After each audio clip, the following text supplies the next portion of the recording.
गणपती आले की प्रतीक्षा असते गौरी आगमनाची। आपल्या महाराष्ट्रात गणपतीसोबतच गौरी किंवा महालक्ष्मी हा सणही फार उत्साहात साजरा केला जातो। तर मंडळी, मी अमृता, क्रिएटिव्ह अमृता या आपल्या यूट्यूब चॅनलवरती सर्वांचं अगदी मनापासून स्वागत करत आहे। तर आपण आज आपल्या व्हिडिओमध्ये यावर्षी गौरींचे आगमन कोणत्या दिवशी होणार आहे, पूजन कोणत्या दिवशी होणार आहे आणि विसर्जन केव्हा आहे, त्याचबरोबर गौरी आगमनाचा शुभमुहूर्त काय आहे हे जाणून घेणार आहोत।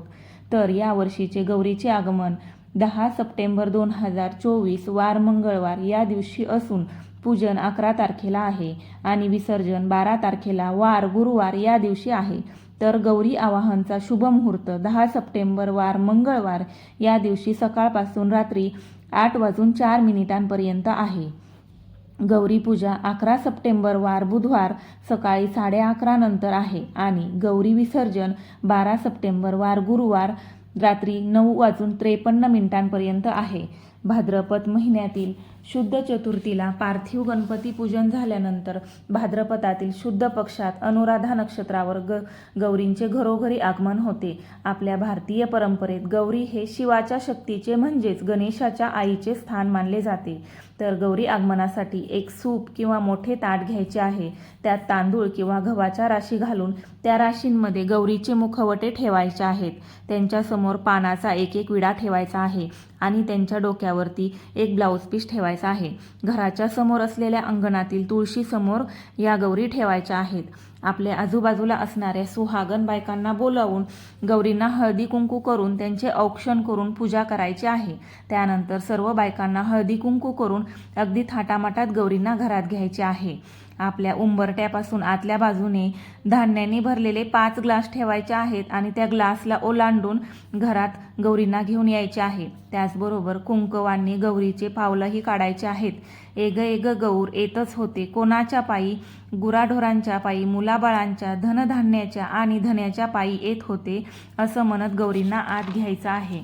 घरातील मंदिरासमोर गौरींना ठेवायचे आहे। त्यानंतर पाहुण्यांचा ज्याप्रमाणे आपण पाहुणचार करतो त्याचप्रमाणे गौरींना देखील चहापाणी करायचे आहे। त्यानंतर रात्रीच्या जेवणात गौरींना शेपाची भाजी आणि ज्वारीची भाकरी असा नैवेद्य दाखवला जातो। काही ठिकाणी शेपाची भाजी नाही तर मेथीच्या भाजीचा देखील नैवेद्य दाखवला जातो। या दिवशी गौरीचा नैवेद्य घरातील सुनांनी म्हणजेच घरच्या लक्ष्मीने खाल्ला जातो।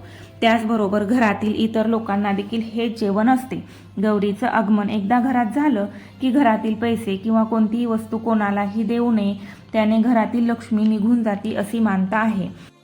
यानंतर गौरी महालक्ष्मीला साडी दागदागिने घालून सजवायचे आहे आणि त्यांना खाण्यासाठी 16 प्रकारच्या भाज्या, 16 पदार्थ किंवा मिठाई असं सगळं बनवलं जातं। लाडू, करंजी, चकली, अनारसे, बालुशाही अशा प्रकारचे आपल्या महाराष्ट्रीयन सर्व प्रकारचे फराळीचे पदार्थ बनवले जातात। घरात सजावट करून मंडप उभारून त्या ठिकाणी गौरी उभ्या केल्या जातात। त्यांना भरभरून दागदागिन्यांनी सजवलं जातं। घरात बनवलेल्या सर्व फराळांचा नैवेद्य त्यांना ठेवला जातो। त्याचबरोबर ठराविक ठिकाणी 16 प्रकारच्या कच्च्या भाज्या त्यांना प्रसाद म्हणून ठेवल्या जातात। त्याचबरोबर 5 किंवा 7 प्रकारच्या धान्यांच्या राशीही त्यांच्यासमोर घालून धनधान्यांची भरभराट हो अशी प्रार्थना केली जाते। या 3 दिवसात अखंड दिवा लावला जातो, समया प्रज्वलित केल्या जातात, रांगोळ्या काढल्या जातात, फुलांनीही डेकोरेशन केलं जातं किंवा फुलांनी रांगोळ्या काढल्या जातात। दुसऱ्या दिवशी सकाळी म्हणजे गौरी पूजनाच्या दिवशी त्यांना सकाळी पुन्हा चहापाणी करायचे असते। चहापाण्यानंतर त्यांना नाश्त्यामध्ये सर्व फराळाचे पदार्थ बनवलेले असतात ते द्यायचे असतात म्हणजे तिथे।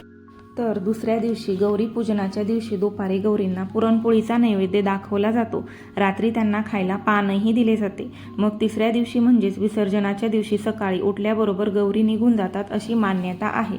तर मग तिसऱ्या दिवशी गौरी परत सासरी जायला निघते म्हणून तिची आरती केली जाते। तिला शेवयांचा भात किंवा दही भात असा नैवेद्य दाखवला जातो। मग तिसऱ्या दिवशी दोरे घ्यायचे असतात। त्यामध्ये हळदी कुंकू, बेलपान, भोपळ्याचं पान, खारीक, खोबरं, सुपारी, झेंडूची पानं या वस्तूंच्या गाठी घ्यायच्या असतात। मग हे दोरे गौरी किंवा महालक्ष्मीच्या डोक्यावर ठेवायचे आहेत आणि त्यांच्या साडीच्या निऱ्यामध्ये देखील हे दोरे ठेवले जातात। त्यानंतर शेवयाचा भात असा नैवेद्य गौरीला दाखवला जातो आणि सर्वांना प्रसाद म्हणूनही हाच भात दिला जातो। अशा प्रकारे गौरी विसर्जन होते। तर हा व्हिडिओ तुम्हाला कसा वाटला हे कमेंटमध्ये नक्कीच सांगा आणि आपल्या क्रिएटिव्ह अमृता या चॅनलला सबस्क्राईब करायला विसरू नका.